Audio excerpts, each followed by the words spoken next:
Quand on parle d'architecture d'application, on parle en fait de la manière dont une application est structurée. Quels sont ses composants et comment ils communiquent entre eux.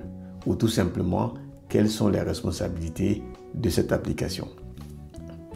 Imaginez une ville, donc il y a des routes, des quartiers, des immeubles, tout est pensé pour fonctionner ensemble. Eh bien, une application, c'est pareil. Elle a une structure interne et c'est cette structure qui détermine sa robustesse, sa flexibilité et même ses coûts de fonctionnement. Alors, pourquoi c'est si important d'avoir une architecture? Donc, une bonne architecture permet de monter en charge sans tout casser.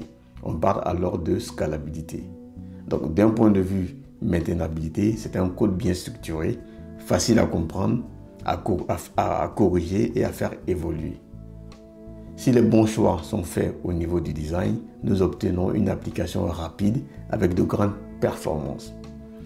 Du point de vue de la sécurité, une bonne architecture doit également prendre en compte les exigences non fonctionnelles telles que la segmentation, l'isolation, l'authentification, la résilience, etc., etc.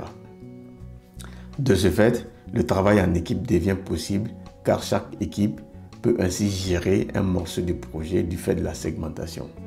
Bref, l'architecture, c'est ce qui transforme un projet sympa en un produit solide.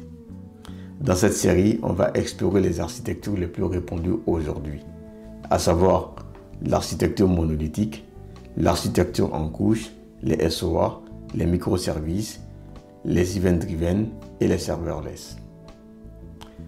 Dans l'architecture monolithique, nous avons une seule grosse application simple au début et qui devient complexe à mesure que les fonctionnalités s'ajoutent. L'architecture en couche est typique du modèle MVC et très courant dans les applications web.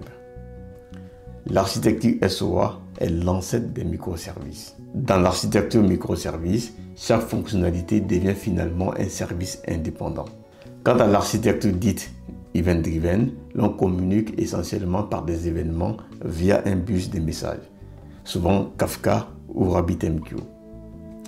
Enfin, pour ce qui est de l'architecture serverless, nous n'avons plus de serveurs à gérer. À la place, juste des fonctions qui encapsulent du code et qui seront exécutées à la demande. Donc, on va les comparer, voir comment elles fonctionnent et surtout quoi utiliser et quand l'utiliser. L'objectif de cette série est de vous donner les informations utiles pour faire le bon choix d'architecture dès le démarrage de vos projets.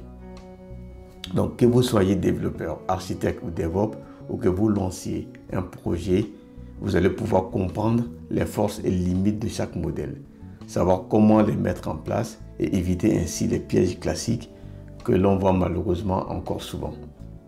La série est décomposée en épisodes courts et clairs, avec des exemples concrets et des schémas visuels.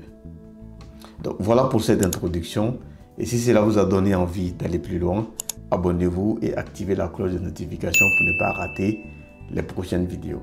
Dans le prochain épisode justement, on commence fort, on parle de l'architecture monolithique, ses avantages, ses limites et pourquoi c'est encore un bon choix dans certains cas. Donc, si vous avez déjà bossé sur une application mal architecturée, dites-le moi en commentaire et surtout quelle stratégie ou architecture avez-vous adopté pour résoudre les problèmes auxquels vous faisiez face.